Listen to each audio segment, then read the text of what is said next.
नमः। यथार्थ गीता श्रीमद् भगवद गीता अथ षोडशो अध्यायः। योगेश्वर भगवान श्री कृष्ण के प्रश्न प्रस्तुत करने की अपनी विशिष्ट शैली है। पहले वे प्रकरण की विशेषताओं का उल्लेख करते हैं जिससे पुरुष उसकी ओर आकर्षित हो। तत्पश्चात वे उस प्रकरण को स्पष्ट करते हैं। उदाहरण के लिए कर्म को लें। उन्होंने दूसरे अध्याय में ही प्रेरणा दी कि अर्जुन कर्म कर। तीसरे अध्याय में उन्होंने इंगित किया कि निर्धारित कर्म कर। निर्धारित कर्म है क्या? तो बताया यज्ञ की प्रक्रिया ही कर्म है। फिर उन्होंने यज्ञ का स्वरूप न बताकर पहले बताया कि यज्ञ आया कहां से और देता क्या है। चौथे अध्याय में 13-14 विधियों से यज्ञ का स्वरूप स्पष्ट किया जिसको करना कर्म है। यहां कर्म स्पष्ट होता है जिसका शुद्ध अर्थ है योग चिंतन, आराधना, जो मन और इंद्रियों की क्रिया से संपन्न होता है। इसी प्रकार उन्होंने अध्याय 9 में दैवी और आसुरी संपत्ति का नाम लिया। उसकी विशेषताओं पर बल दिया कि अर्जुन आसुरी स्वभाव वाले मुझे तुच्छ कहकर पुकारते हैं। हूं तो मैं भी मनुष्य शरीर के आधार वाला, क्योंकि मनुष्य शरीर में ही मुझे ये स्थिति मिली है। किंतु आसुरी स्वभाव वाले, मूढ़ स्वभाव वाले मुझे नहीं बचते, जबकि दैवी संपत्ति से युक्त भक्तजन अनन्य श्रद्धा से मुझे उपासते हैं।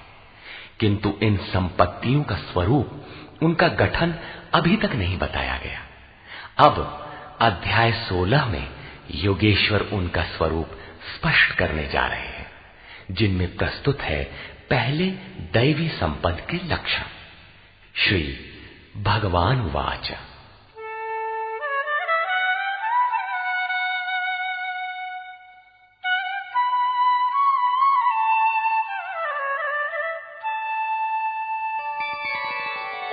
अभयं सत्व संशुद्धि ज्ञानयोग व्यवस्थिति दानं दमश्च यज्ञश्च स्वाध्यायस्तप आर्जवम्। भय का सर्वथा अभाव, अंतःकरण की शुद्धता, तत्व ज्ञान के लिए ध्यान में दृढ़ स्थिति अथवा निरंतर लगन, सर्वस्व का समर्पण, इंद्रियों का भली प्रकार दमन, यज्ञ का आचरण, जैसा स्वयं श्री कृष्ण ने अध्याय 4 में बताया है। संयमाग्नि में हवन, इंद्रियाग्नि में हवन, प्राण अपान में हवन और अंत में ज्ञानाग्नि में हवन, अर्थात आराधना की प्रक्रिया जो केवल मन और इंद्रियों की अंतर क्रिया से संपन्न होती है। तिल, जौ, वेदी इत्यादि सामग्रियों से होने वाले यज्ञ का इस गीतोक्त यज्ञ से कोई संबंध नहीं है। श्री कृष्ण ने ऐसे किसी कर्मकांड को यज्ञ नहीं माना। स्वाध्याय अर्थात स्वस्वरूप की ओर अग्रसर कराने वाला अध्ययन।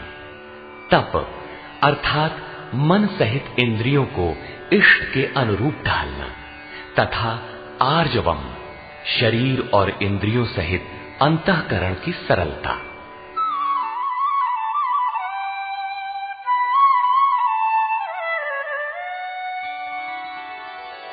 अहिंसा सत्यम क्रोधस् त्यागः शान्तिरपैशुनम् दया भूतेष्वलोलुप्त्वम् मार्दवं वीरचापलम्। अहिंसा अर्थात आत्मा का उद्धार, आत्मा को अधोगति में पहुंचाना ही हिंसा है। श्री कृष्ण कहते हैं, यदि मैं सावधान होकर कर्म में न बरतूं तो इन संपूर्ण प्रजा का हनन करने वाला और वर्ण संकर का कर्ता हूं। आत्मा का शुद्ध वर्ण है परमात्मा, उसका प्रकृति में भटकना वर्ण संकर है, आत्मा की हिंसा है और आत्मा का उद्धार ही अहिंसा है। सत्य, सत्य का अर्थ यथार्थ और प्रिय भाषण नहीं है। आप कहते हैं ये वस्त्र हमारा है, तो क्या आप सच बोलते हैं? इससे बड़ा झूठ और क्या होगा? जब शरीर आपका नहीं है, नश्वर है, तो इसे ढांकने का वस्त्र कब आपका है? वस्तुतः सत्य का स्वरूप योगेश्वर ने स्वयं बताया है कि अर्जुन, सत्य वस्तु का तीनों कालों में कभी अभाव नहीं है। ये आत्मा ही सत्य है, यही परम सत्य है। इस सत्य पर दृष्टि रखना, क्रोध का न होना, सर्वस्व का समर्पण, शुभाशुभ कर्म फलों का त्याग, चित्त की चंचलता का सर्वथा अभाव, लक्ष्य के विपरीत निंदित कार्यों को न करना, संपूर्ण प्राणियों में दया भाव, इंद्रियों का विषयों से संयोग होने पर भी उनमें आसक्ति का अभाव, कोमलता, अपने लक्ष्य से विमुख होने में लज्जा, व्यर्थ की चेष्टाओं का अभाव तथा तेजः क्षमा धृतिः शौचम् अद्रोहो नातिमानिता भवन्ति सम्पदं दैवीम् अभिजातस्य भारत। तेज जो एकमात्र ईश्वर में है, उसके तेज से जो कार्य करता है, महात्मा बुद्ध की दृष्टि पड़ते ही अंगुली माल के विचार बदल गए। ये उस तेज का ही परिणाम था जिससे कल्याण का सृजन होता है, जो बुद्ध में था। क्षमा, धैर्य, शुद्धि, किसी में शत्रु भाव का न होना, अपने में पूज्यता के भाव का सर्वथा अभाव, ये सब तो हे अर्जुन दैवी संपत्ति को प्राप्त पुरुष के लक्षण हैं। इस प्रकार कुल 26 लक्षण बताए, जो सब के सब तो साधना में परिपक्व अवस्था वाले पुरुष में संभव है और आंशिक रूप में आप में भी निश्चित है, तथा आसुरी संपत्ति से आप्लावित मनुष्यों में भी ये गुण है, किंतु प्रसुप्त रहते हैं, तभी तो घोर पापी को भी कल्याण का अधिकार है। अब आसुरी संपद के प्रमुख लक्षण बताते हैं।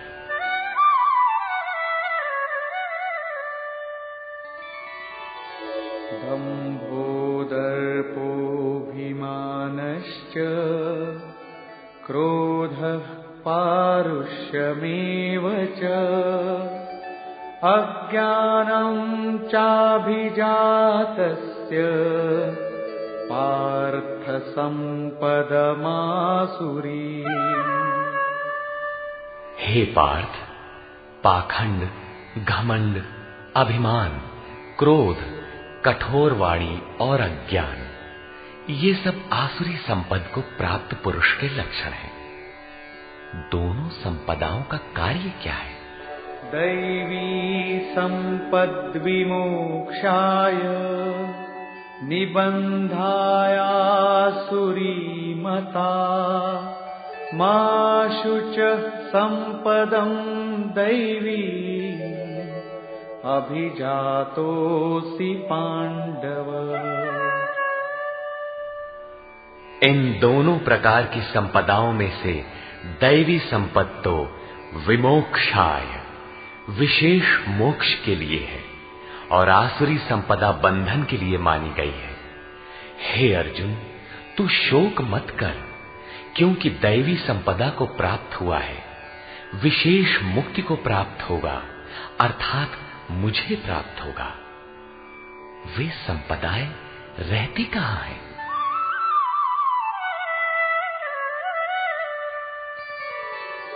द्वौ भूतसर्गौ लोकेऽस्मिन् दैव आसुर एव च दैवो विस्तरशः प्रोक्त आसुरं पार्थ मे शृणु। हे अर्जुन, इस लोक में भूतों के स्वभाव दो प्रकार के होते हैं, देवों के जैसा और असुरों के जैसा। जब हृदय में दैवी संपद कार्य रूप ले लेती है तो मनुष्य ही देवता है, और जब आसुरी संपद का बाहुल्य हो तो मनुष्य ही असुर है। सृष्टि में ये दो ही जातियां हैं। वो चाहे अरब में पैदा हुआ हो, चाहे ऑस्ट्रेलिया में, कहीं भी पैदा हुआ हो, बशर्ते है इन दो में से ही। अभी तक देवों का स्वभाव ही विस्तार से कहा गया। अब असुरों के स्वभाव को मुझसे विस्तार पूर्वक सुन।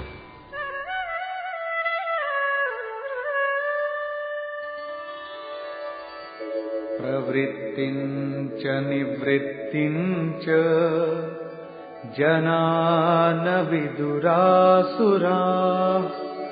न शौचं नापि चाचारो न सत्यं तेषु विद्यते।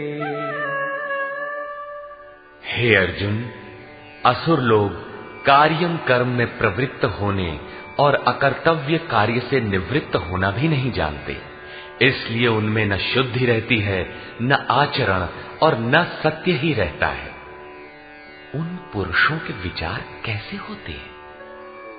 असत्यम प्रतिष्ठं ते जगदाहुरनीश्वरम् अपरस्पर संभूतम् किमन्यत् काम हेतुकम्। वे आसुरी प्रकृति वाले मनुष्य कहते हैं कि जगत आश्रय रहित है, सर्वथा झूठा है और बिना ईश्वर के अपने आप स्त्री पुरुष के संयोग से उत्पन्न हुआ है। इसलिए केवल भोगों को भोगने के लिए है, इसके सिवाय और क्या है?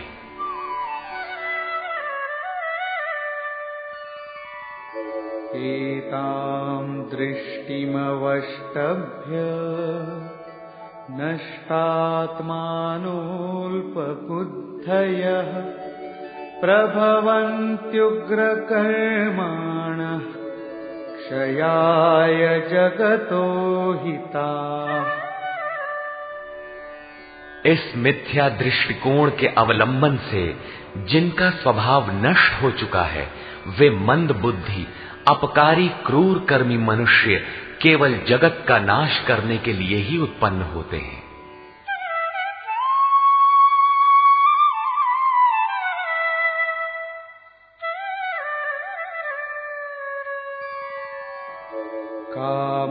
काममाश्रित्य दुष्पूरम् दम्भमानमदान्विताः मोहाद् गृहीत्वात् सद्ग्राहान् प्रवर्तन्ते शुचिव्रताः।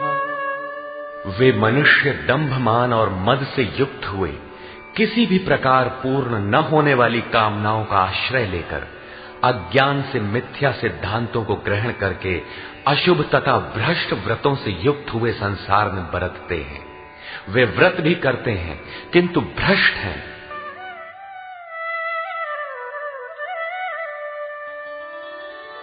चिंताम परिमेयांच प्रलयांतामुपाश्रिताः कामोपभोग परमा एतावदिति निश्चिताः। वे अंतिम श्वास तक अनंत चिंताओं को लिए रहते हैं और विषयों को भोगने में तत्पर वे बस इतना ही आनंद है ऐसा मानते हैं।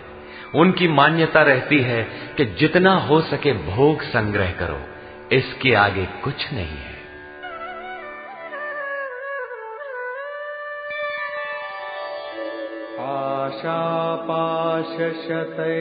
आशापाशशतैर्बद्धाः कामक्रोधपरायणाः ईहन्ते कामभोगार्थम् अन्यायेनार्थसञ्चयान्। आशा रूपी सैकड़ों फांसियों से एक फांसी से ही लोग मर जाते हैं, यहां सैकड़ों फांसियों से बंधे हुए काम क्रोध के परायण विषय भोगों की पूर्ति के लिए वे अन्याय पूर्वक धनाधिक बहुत से पदार्थों को संग्रह करने की चेष्टा करते हैं। अतः धन के लिए वे रात दिन असामाजिक कदम उठाया करते हैं। आगे कहते हैं, इदमद्य मया लब्धम् इमं प्राप्स्ये मनोरथम् इदमस्तीदमपि मे भविष्यति पुनर्धनम्। वे सोचते हैं कि मैंने आज ये पाया है, इस मनोरथ को प्राप्त करूंगा, मेरे पास इतना धन है और फिर भी इतना हो जाएगा।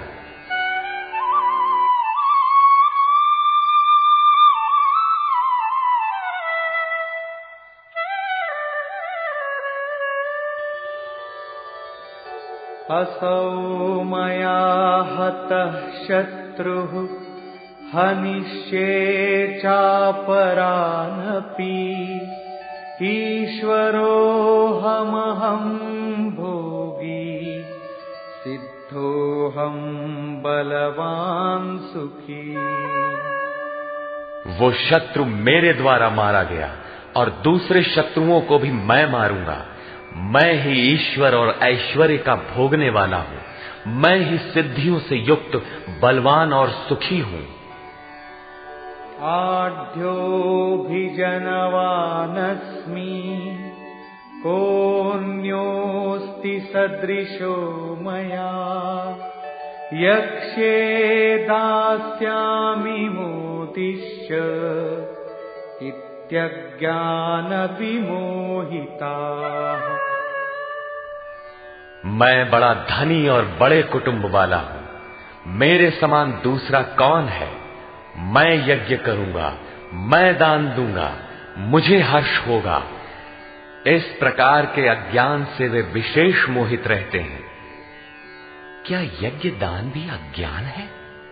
इस पर श्लोक 17 ने स्पष्ट किया है। इतने पर भी वे नहीं रुकते, बल्कि अनेक भ्रांतियों के शिकार रहते हैं। इस पर कहते हैं,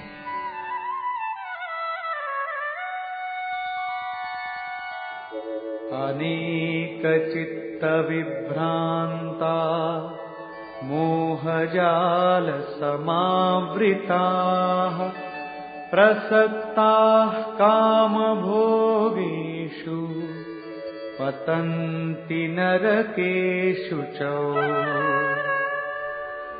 अनेक प्रकार से भ्रमित हुए चित्त वाले, मोह जाल में फंसे हुए, विषय भोगों में अत्यंत आसक्त, वे आसुरी स्वभाव वाले मनुष्य अपवित्र नरक में गिरते हैं। आगे श्री कृष्ण स्वयं बताएंगे कि नरक क्या है।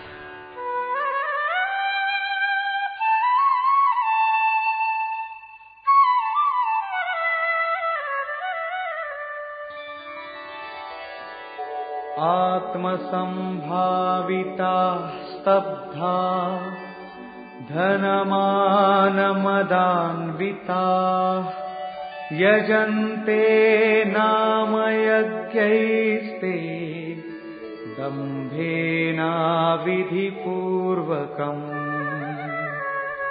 अपने आप को ही श्रेष्ठ मानने वाले, धन और मान के मद से युक्त होकर वे घमंडी मनुष्य शास्त्र विधि से रहित केवल नाम मात्र के यज्ञों द्वारा पाखंड से यजन करते हैं।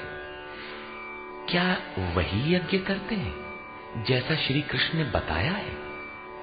नहीं, उस विधि को छोड़कर करते हैं, क्योंकि विधि योगेश्वर ने स्वयं बताया है। अध्याय 4/24, 33 तथा अध्याय 6/10 से 17 तक।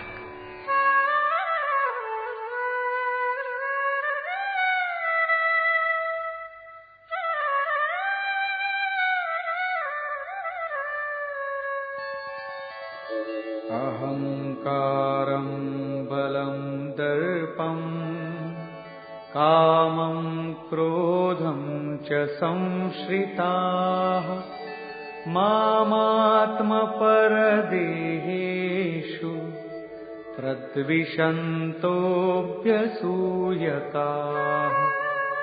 वे दूसरों की निंदा करने वाले, अहंकार, बल, घमंड, कामना और क्रोध के परायण हुए पुरुष अपने और दूसरों के शरीर में स्थित मुझ अंतर्यामी परमात्मा से द्वेष करने वाले हैं। शास्त्र विधि से परमात्मा का सुमिरन एक यज्ञ है। जो इस विधि को त्याग कर नाम मात्र का यज्ञ करते हैं, यज्ञ के नाम पर कुछ न कुछ करते ही रहते हैं, वे अपने और दूसरे के शरीर में स्थित मुझ परमात्मा से द्वेष करने वाले हैं। लोग द्वेष करते ही रहते हैं और बच भी जाते हैं। क्या ये भी बच जाएंगे? इस पर कहते हैं नहीं। तानहं द्विषतः क्रूरान् संसारेषु नराधमान् क्षिपाम्यजस्रमशुभान् आसुरीष्वेव योनिषु।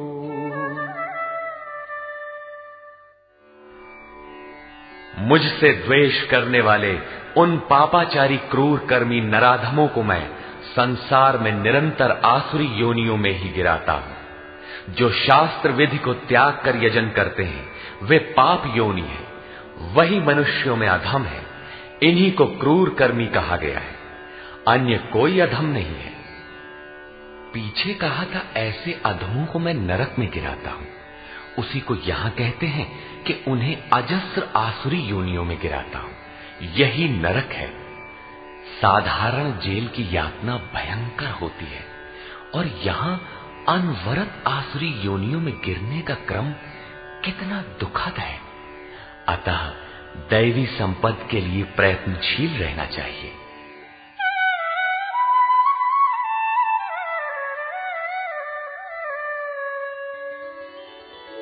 आसुरीं योनिमापन्ना मूढ़ा जन्मनि जन्मनि मामप्राप्यैव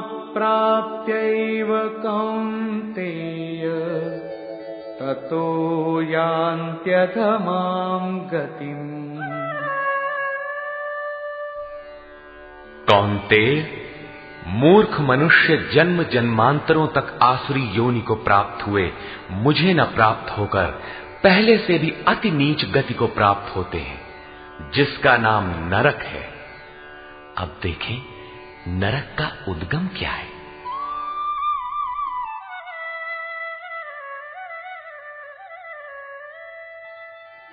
त्रिविधं नरकस्येदम् द्वारं नाशनमात्मनः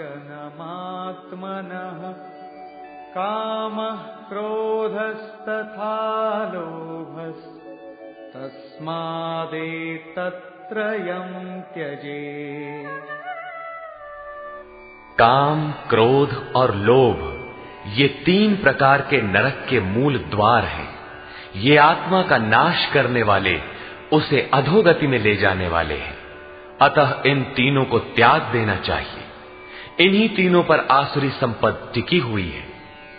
इन्हें त्यागने से लाभ एतैर्विमुक्तः कौन्तेय तमोद्वारैस्त्रिभिर्नरः आचरत्यात्मनः श्रेयः ततो याति परां गतिम्।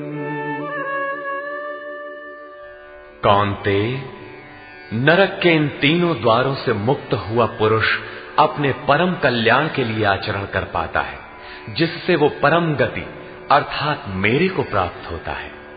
इन तीनों विकारों को त्यागने पर ही मनुष्य नियत कर्म करता है, जिसका परिणाम परम श्रेय है।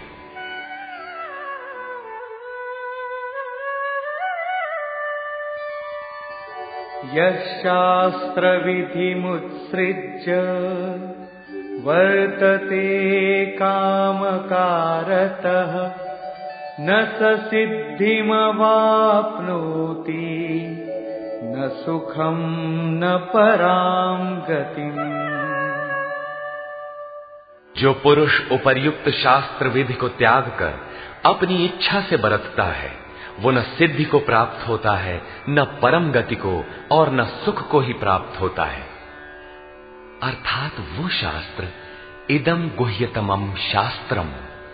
गीता स्वयं पूर्ण शास्त्र है जिसे स्वयं श्री कृष्ण ने बताया है।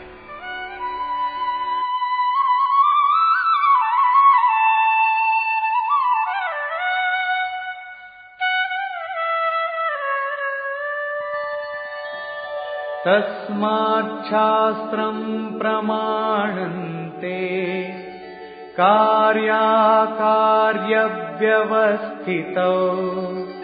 ज्ञात्वा शास्त्रविधानोक्तं कर्म कर्तुमिहार्हसि। इसलिए अर्जुन, तेरे लिए इस कर्तव्य और अकर्तव्य की व्यवस्था में कि मैं क्या करूं क्या न करूं, इसकी व्यवस्था में शास्त्र ही एक प्रमाण है। ऐसा जानकर शास्त्र विधि से नियत किए हुए कर्म को ही तुझे करना योग्य है। अध्याय 3 में भी योगेश्वर श्री कृष्ण ने नियतम कुरु कर्म त्वम, नियत कर्म पर बल दिया और बताया कि यज्ञ की प्रक्रिया ही वो नियत कर्म है और वो यज्ञ आराधना की विधि विशेष का चित्रण है जो मन का सर्वथा निरोध करके शाश्वत ब्रह्म में प्रवेश दिलाता है।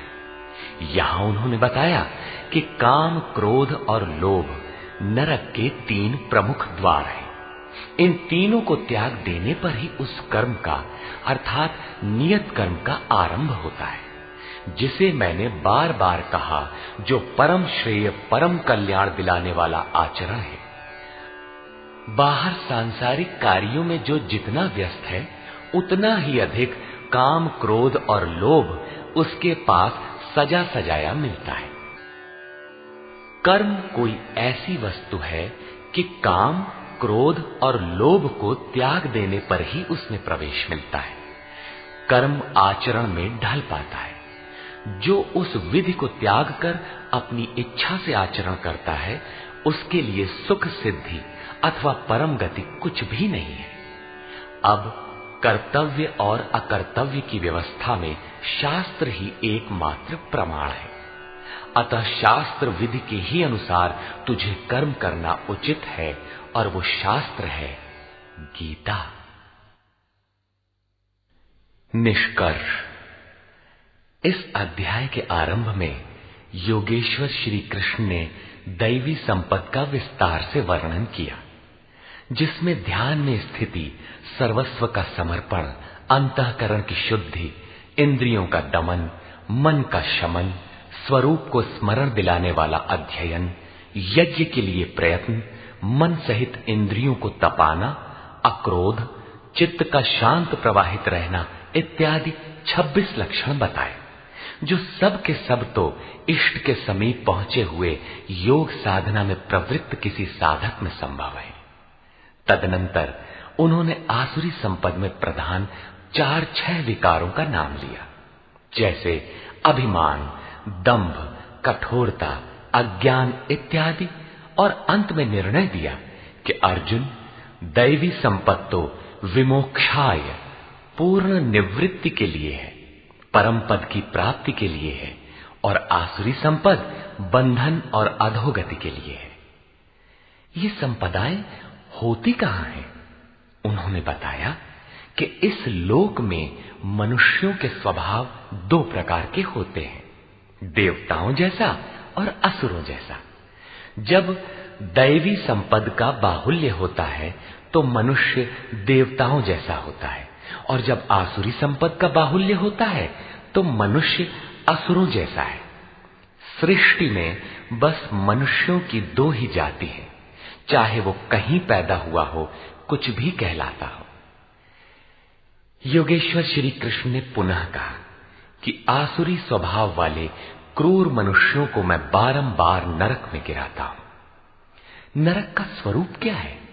तो बताया, बारंबार नीच अधम योनियों में गिरना एक दूसरे का पर्याय है, यही नरक का स्वरूप है। काम, क्रोध और लोभ नरक के 3 मूल द्वार हैं।